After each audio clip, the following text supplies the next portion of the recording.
Naranpura basically જે પાટનગર કહેવાય આપણું અમદાવાદનું એક પાટનગર છે, હું એવું સમજુ છું.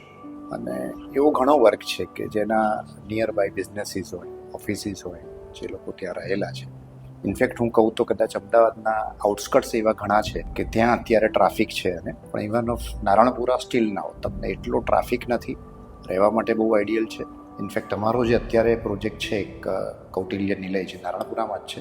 એકચ્યુઅલી એમાં અમે દરેક ફ્લેટમાં 2 કે 3 અલોટેડ પાર્કિંગ્સ આપીએ છીએ. ઇવન ઓફ એની ગ્રાઉન્ડ ફ્લોરની એન્ટ્રી, ફોયર, એમ્યુનિટીઝ એ બધામાં 13 ફીટ હાઇટ છે. અને ફ્લેટ્સ જે છે એમાં 11 ફીટ હાઇટ છે. રાઇટ સાઈડમાં એક ટેનિસ કોર્ટ છે, પાછળ કોઈક સોસાયટીનો કોમન પ્લોટ છે. પ્લોટ ઇટસેલ્ફ 2 રોડ કોર્નર છે અને નો કમર્શિયલ છે. એના ગ્રાઉન્ડ ફ્લોરમાં કોઈ કંઈ શોપ્સ કે કશું જ નથી.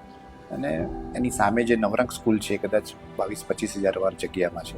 So it will be open long life. તમે એના કદાચ 2nd, 3rd ફ્લોર પરથી પણ જુઓ તો તમને મીન્સ ઘણું ખરું અમદાવાદ દેખાય છે. અને આઈ સજેસ્ટ કે Naranpura it is best for 3 and 4 BHK now.